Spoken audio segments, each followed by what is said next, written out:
you want to spread democracy for three reasons. One, to protect human rights across the world. Two, to cause international peace. And three, to protect liberalism at home. And again, all of this grows out of the emphasis on individualism and inalienable rights, as I'll make clear as we go along here. So let me start by talking about protecting human rights across the world. The basic argument is that people who live in a far-off country are no different than people who live in your country. Borders actually don't matter very much. Rights are of great importance, and everybody has rights. And when the rights of non-Americans are being threatened, Americans have a responsibility to do everything they can to protect those people whose rights are being violated. And of course, the most important right here is the right to life.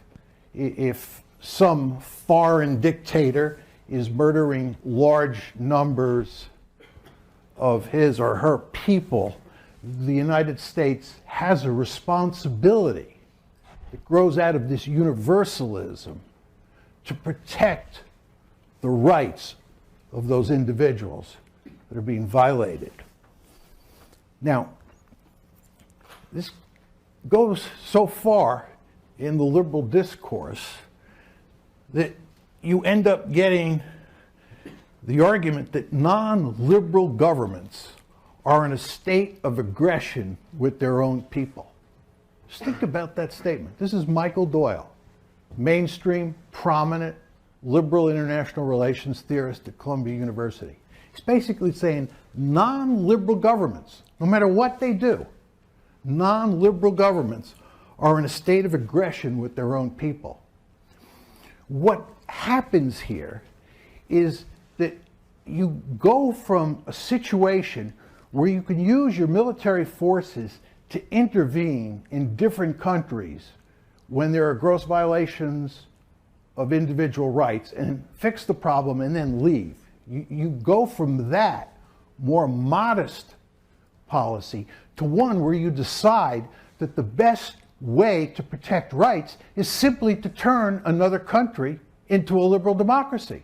Because once it's a liberal democracy, the individual rights, which are privileged in liberalism, are protected by definition. So if you have a planet that is filled with nothing but liberal democracies, the problem of gross violations of human rights is simply taken off the table. If you merely just act like a fire department and you only intervene in those situations where you see rights being violated, you fix it, and then you get out, you don't ultimately solve the problem.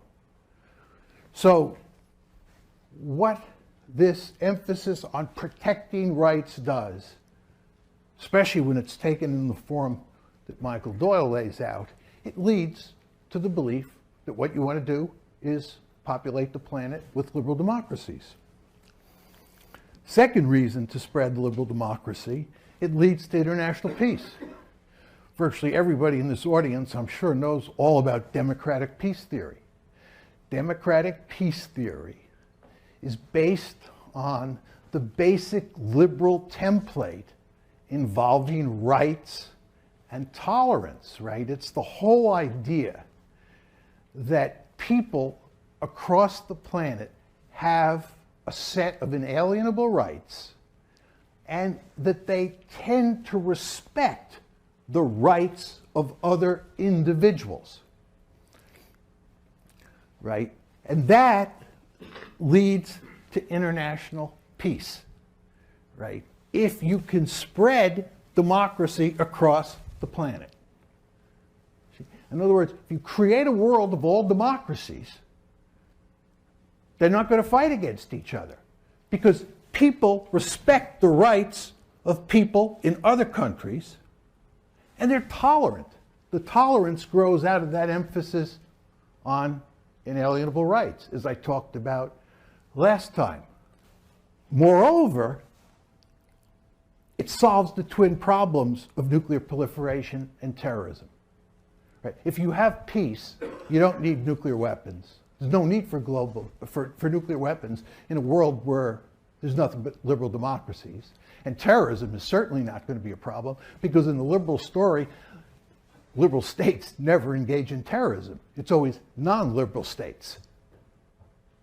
So the idea is to create a world where they're just liberal democracies. And this is the rationale for invading Iraq.